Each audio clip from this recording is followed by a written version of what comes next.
Mishpacha Yekara, très heureux de nous revoir, Bezrat Hashem. Et nous devons vivre l'actualité, à savoir l'approche d'une des fêtes les plus impressionnantes, en l'occurrence la fête de Pessah, qui exige de notre part beaucoup d'efforts et de travail. En l'occurrence, je voudrais bénir toutes nos femmes qui vraiment euh, travaillent énormément. Je crois qu'elles exagèrent un peu, mais enfin, c'est mon opinion, mais je crois que beaucoup d'hommes partagent cet avis. Alors, un mot sur la paracha quand même, parce qu'elle est très importante, même si je n'ai rien compris dans cette paracha, puisque nous abordons le troisième livre du Pentateuch, c'est-à-dire de la Torah, le livre de Vaïkra, et dans lequel les sujets les plus importants sont la manière dont on doit pardonner nos péchés, entre autres, ou bien exprimer notre reconnaissance à Kadosh Baruch Hu, ou en l'occurrence faire les sacrifices de l'Holocauste, là qu'on brûle intégralement sur l'autel, des sacrifices, ou bien des shlamim, que nous faisons des fêtes, essentiellement à Yerushalayim, pour partager avec d'autres, ou bien Mizmor le Toda, de faire des actions de grâce lorsque nous avons été l'objet de miracles ou d'événements très très positifs dans notre existence. J'insisterai uniquement sur le premier mot de cette paracha qui est le mot Vaïkra. On a vu déjà que Moshe Rabbeinu, avec l'aide de Betzalel ben Uri ben Hur et Aholiab ben Ahisamar de la tribu de Dan, avait confectionné le Mishkan et il l'avait monté, démoli, monté, redémonté, monté, redémonté juste avant le Rosh Chodesh du mois de Nissan, où ça a été l'inauguration, le Hanoukat du Mishkan. Et effectivement, après avoir terminé le Mishkan, il s'est passé un événement incroyable que je n'arrive pas à comprendre. Il y a eu un Hanan, une nuée très sombre, terrible, qui a empêché Moshe d'entrer dans le Mishkan, alors qu'il avait construit naturellement. Enfin, il a été un des auteurs sur l'ordre de Kadosh Baruch Hu. À quoi ça sert de faire un Mishkan si on ne peut pas rentrer dedans? Peut-être pour montrer l'idée qu'on a voulu construire, pour ainsi dire, une maison au bon Dieu lui-même, comme si on voudrait que sa Shekhinah soit la plus proche de nous.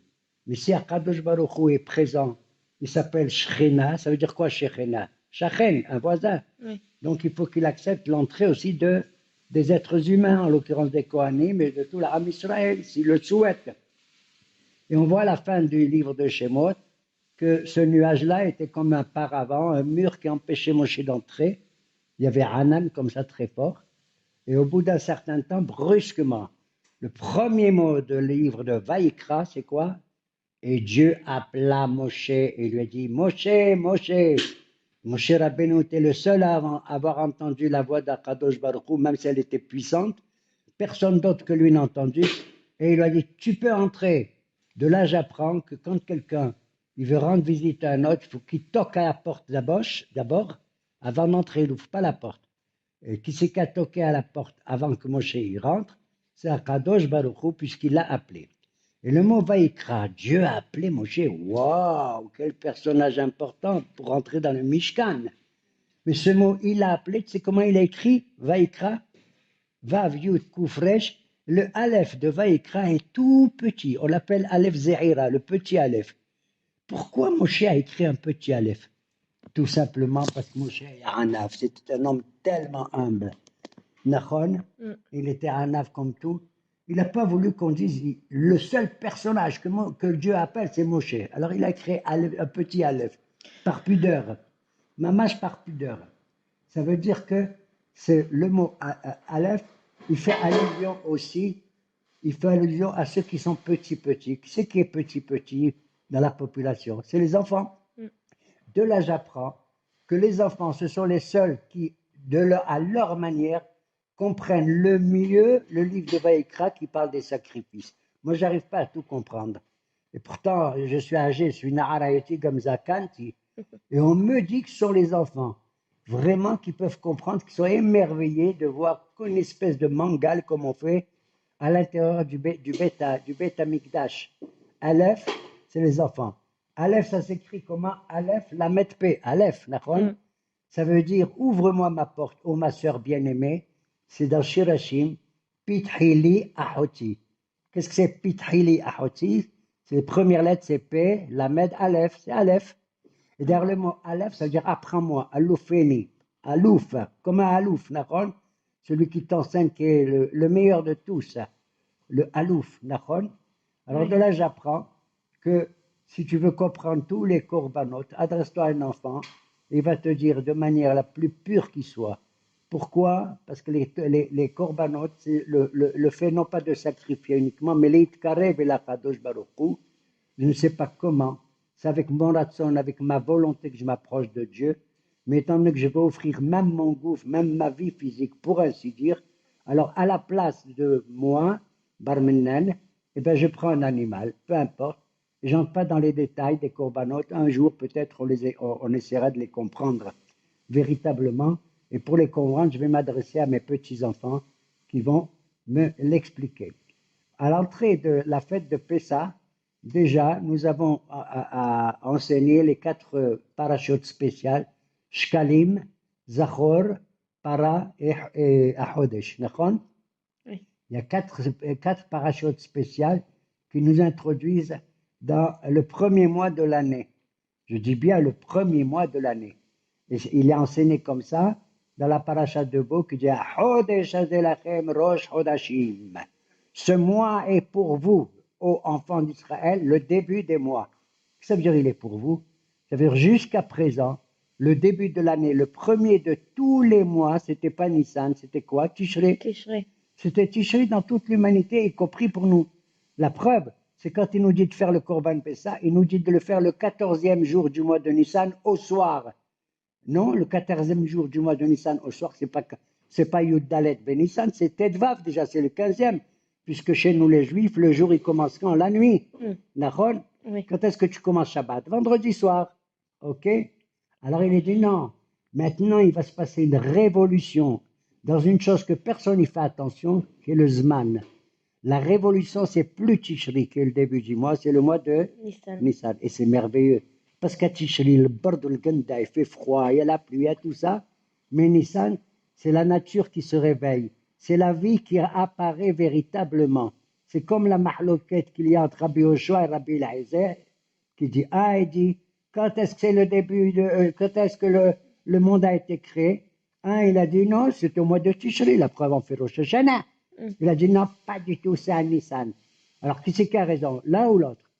Hachamim, il dit, Dibre Elohim Chaim, Elou ve'Elou. Les deux, ils ont raison. Comment ils ont raison? Oui, ils ont raison. Ça dépend de ce que tu appelles le début. Pour Rabbi Eliezer, le début, c'est quand Dieu a décidé de faire le monde, c'était au mois de Tishri. Mais pour Rabbi Yoshua, c'est vrai que Dieu l'a décidé, mais quand est-ce que pour moi, je vois que le monde, il commence vraiment? C'est quand je vois les arbres qui sont beaux, quand je vois la nature qui se réveille, et après la mort de toutes les feuilles, de toutes les plantes et tout, eh bien, il y a une résurrection, comme une triata, métim, et c'est quand ça? C'est le mois de Nissan. Le seul peuple qui a fait une révolution dans le Zman, c'est le peuple d'Israël. Il a abandonné Tishri en tant que Rosh Chodesh, les Chol HaChodashim, Lachem pour vous. Alors que moi, le bon Dieu, j'ai décidé une fois pour toutes, le Shabbat, il tombe tous les 7 jours, C'est pas votre problème.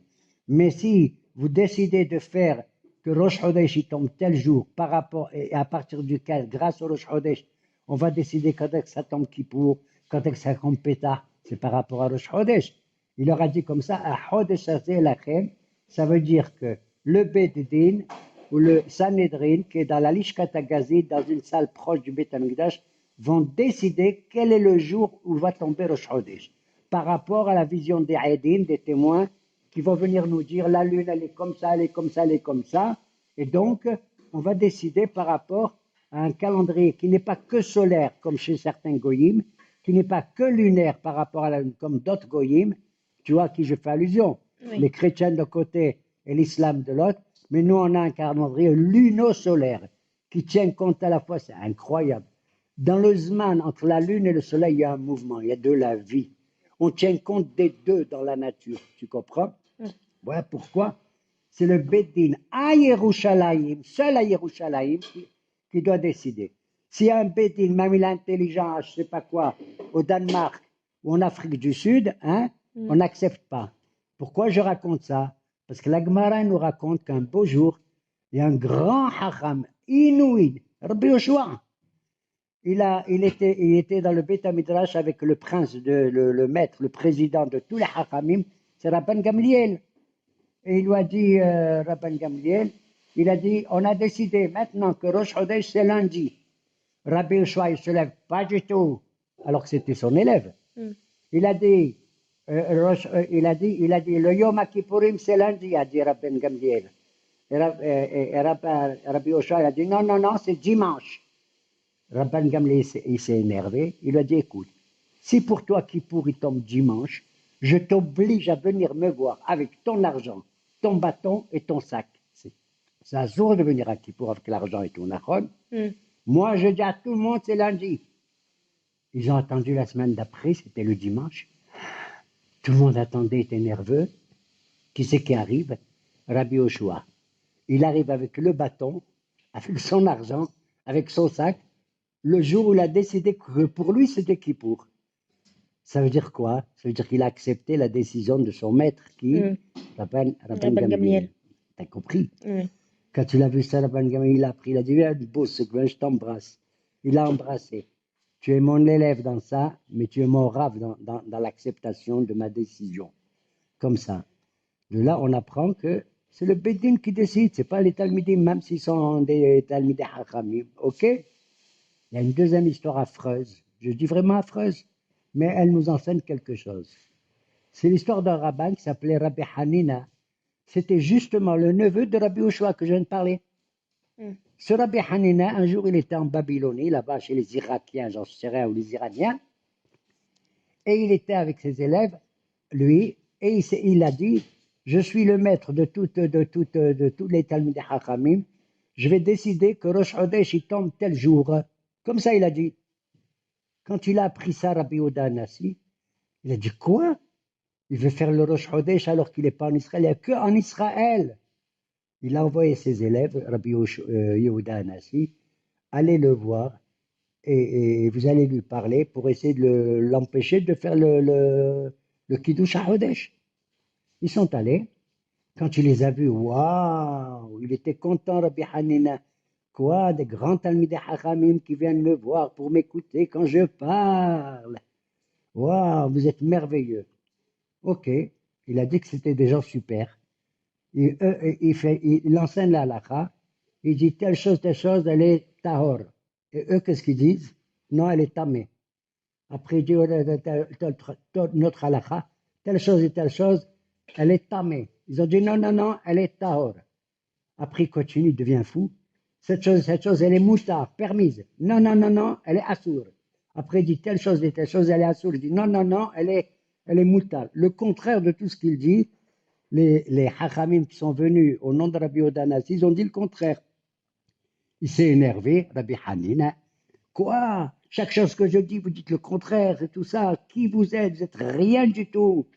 Ils ont dit, attends, tout à l'heure, tu as dit qu'on était des gens importants. Maintenant, tu dis qu'on est des gens de rien du tout. Il leur a dit, oui, je suis le maître de tout parce que j'ai laissé en Israël des hachamim, mais ils sont moins importants que moi. Alors, ils ont dit, tu sais, les hachamim que tu as laissés là-bas, c'était des Gedaïm, sont devenus des Théachim. C'était des petits moutons. Maintenant, crois-nous, sont devenus des grands boucs, c'est-à-dire plus importants. Alors, tu n'as pas le droit, toi, de faire le kiddush à Chodesh. Ah, il a entendu ça.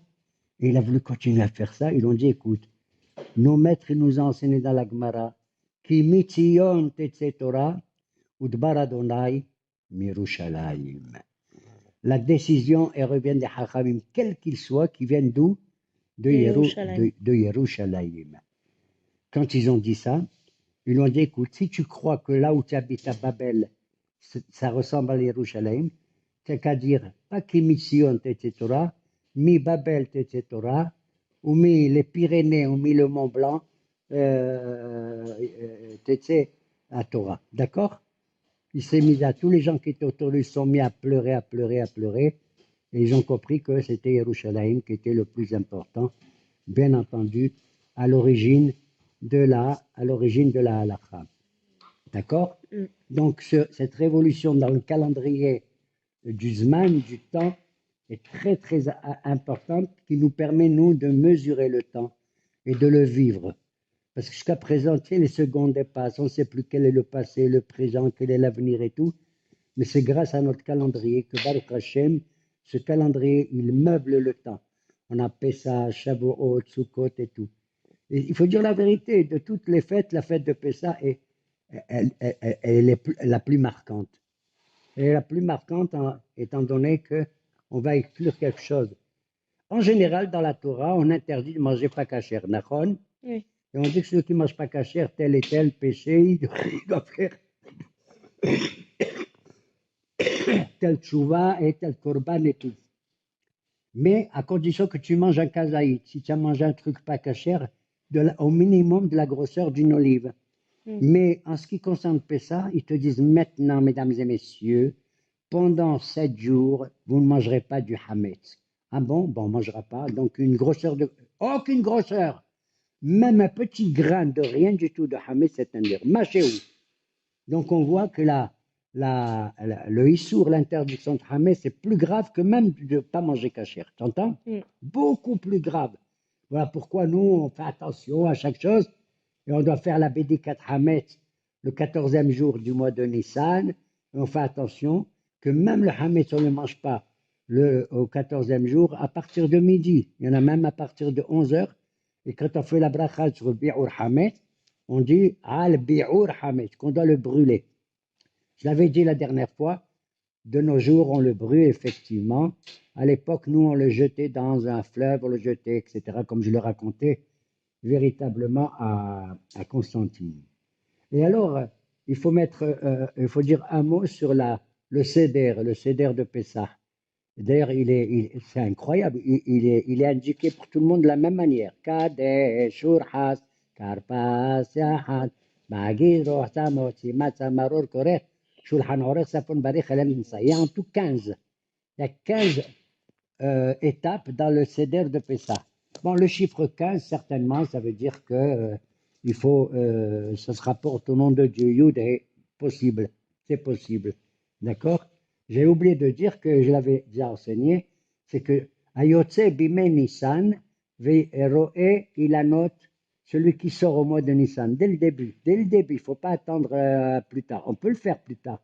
Il faut faire ce qu'on appelle Birkat Ilanot. On en a dit un mot déjà, d'accord? Et alors on fait la bracha Baruch Ata Hashem, Asher bara Beriot Tovot Veilanot Tovot Leanot Bene Adam. Mon Dieu, que toi tu as créé des créatures magnifiques et des arbres magnifiques pour le plaisir et l'intérêt de tous les individus. Qu'est-ce que ça veut dire Beriot Tovot? Les arbres, c'est des Beriot.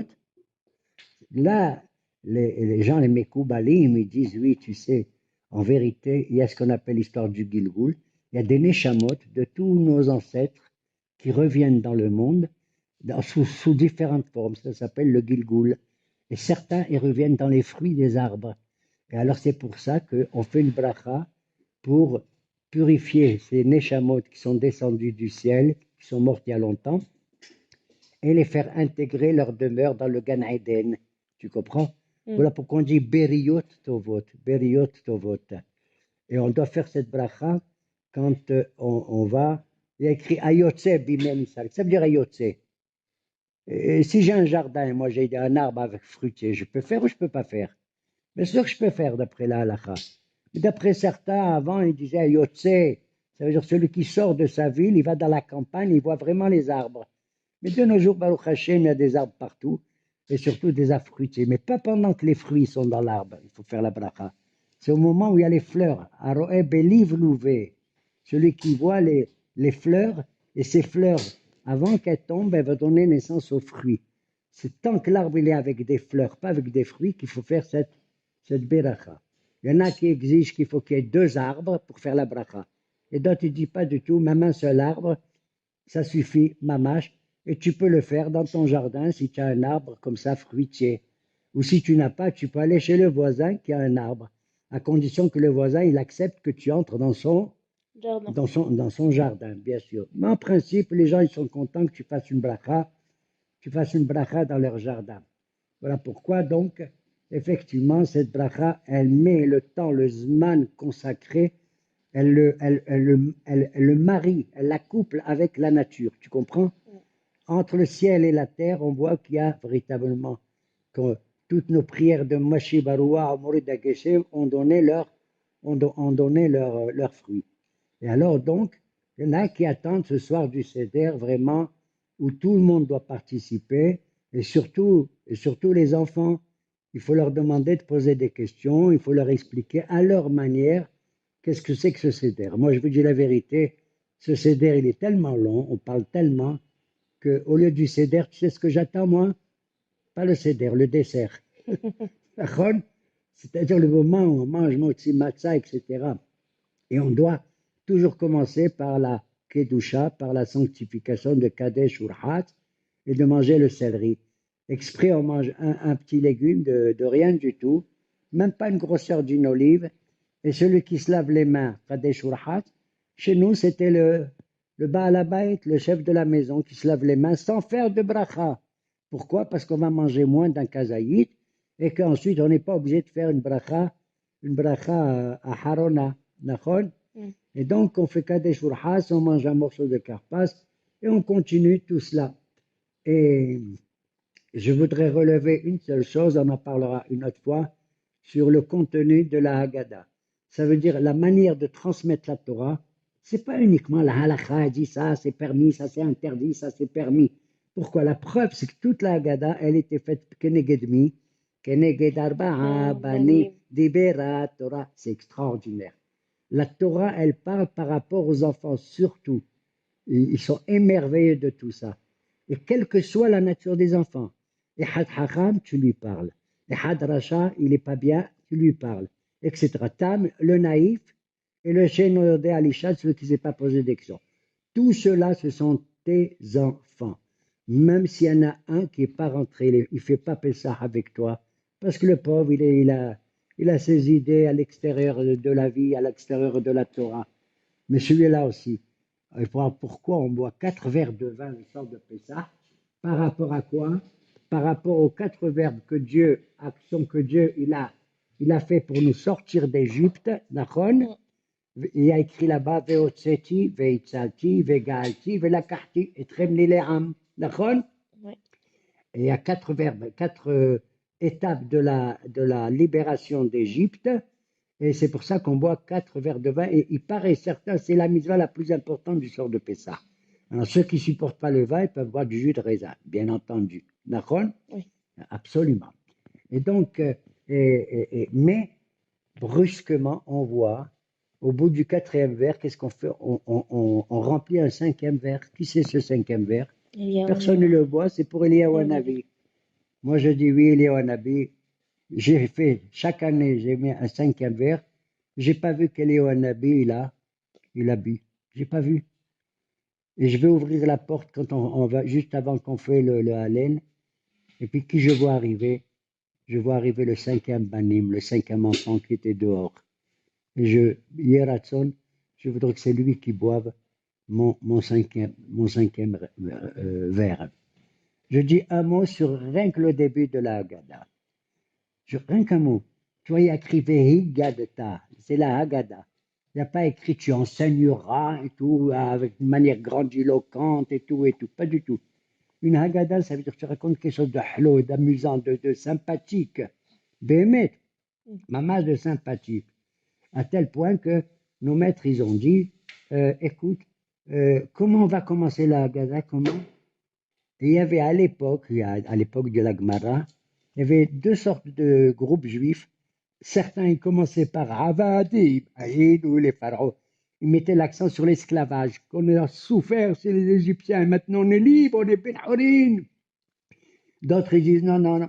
Ils n'avaient pas Avadim dans leur Haggadah, ils avaient Mitehila, des Abodazara. Au début, nos ancêtres, c'était des païens. C'est beau de raconter ça. Bon, c'est la vérité. Terahabi Abraham Abi Nahor, le père d'Abraham lui-même, c'était un grand païen. Il vendait même des statues et tout. Terah Abi Abraham.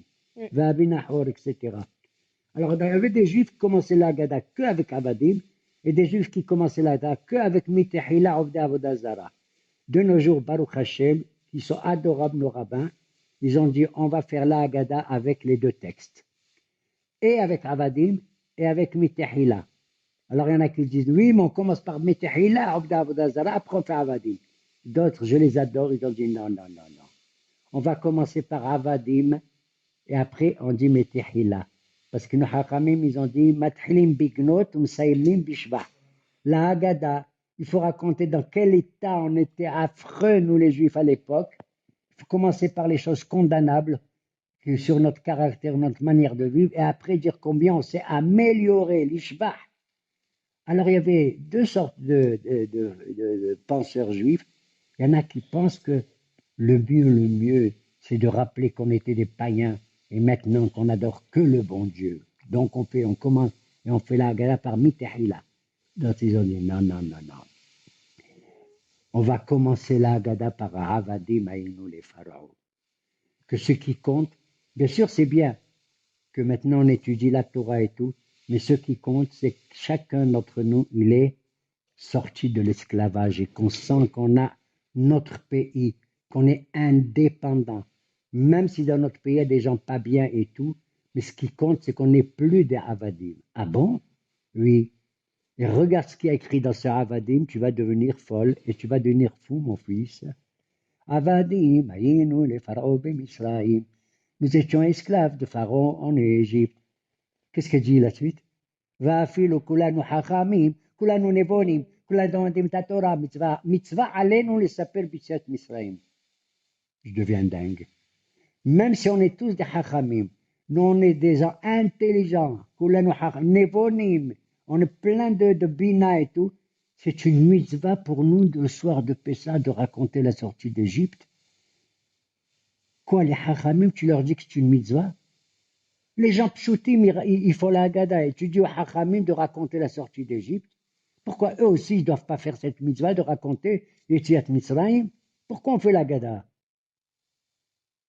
De là, j'apprends que quoi? Que malheureusement, il y a des gens très intelligents qui se prennent pour des hachamim et qui pensent que ce qui compte, c'est uniquement la Torah et pas d'être libre, d'être ben horim. Ils préfèrent vivre dans la galoute, l'essentiel qu'ils soient enfermés dans leur ghetto pour étudier leur teure. Et ils ne veulent pas la liberté, ils ne veulent pas la souveraineté. Or, c'est ce qu'Akadosh Baruch Hu il a dit. Il n'a pas dit à Moshe, fais sortir les Juifs pour leur donner la Torah. Pas du tout. Il leur a dit à tous, je vous fais sortir d'Égypte pour entrer en Eretz Israël. Ça veut dire d'être Ben Horin. T'as compris? Donc, même les Hachamim, ce qu'il faut qu'ils comprennent, c'est qu'ils soient libres.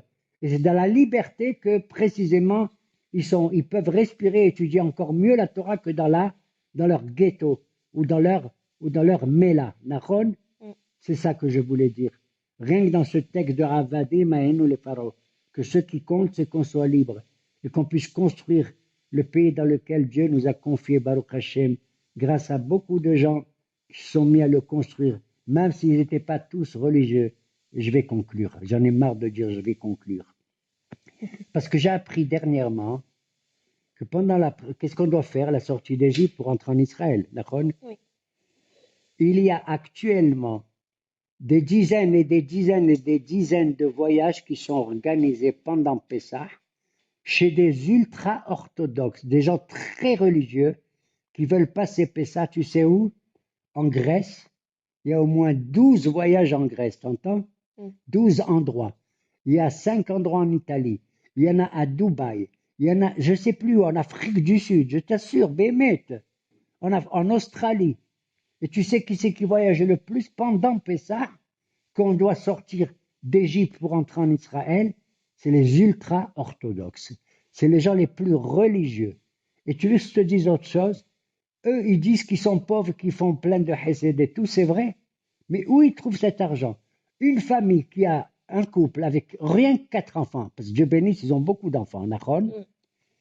Un couple avec 4 enfants qui va en Grèce, en Australie ou en Afrique du Sud, tu sais combien il va dépenser? Au minimum 40 000 shekels. Où ils ont l'argent? Alors qu'ils se plaignent qu'ils n'ont pas assez d'argent. Et en plus, au lieu de faire Etziat Misraim, qu'est-ce qu'ils font? Etziat Israël, la sortie d'Égypte. Mouraï Verabota, je ne suis pas contre le fait que nous avons besoin les uns et les autres de respirer pendant toute l'année, quand c'est possible et en fonction de nos moyens, d'aller à l'extérieur, de visiter le monde. Le monde, c'est le bon Dieu qui l'a créé, d'accord? Oui, j'aimerais, moi aussi, mais bon, je ne le fais pas, je ne le peux pas. Mais il y en a qui peuvent, tant mieux pour eux. Ils ont envie d'aller en Finlande, en Norvège, est-ce que je sais, moi, n'importe où. Le monde aussi, il a été créé par Akadosh Baruch Hu, tu comprends? Tsafon, Barir, Tsafon, le nord, le sud, l'est et l'ouest. On a besoin de connaître le Olam que Dieu il a créé. Baruch ata Hashem Elokeinu melech haolam. C'est le roi du monde, d'accord? Mais il nous a donné quand même qu'au moins cette fête-là, elle doit respecter justement d'être bénéhorim dans notre pays, dans notre souveraineté, quel qu'il soit, quelle soit l'image qu'on lui donne. Et je souhaite que justement, ça, nos enfants, ils vont certainement aimer tout cela. Et Ratzon, après la sortie d'Égypte et l'entrée en Israël, je souhaite à tout le monde de prendre l'avion, d'aller en bateau et de faire tout ce qu'il a envie de faire à l'extérieur du monde, Asher bara Elohim la'asot, que Dieu l'a créé pour qu'il soit fait. Shalom.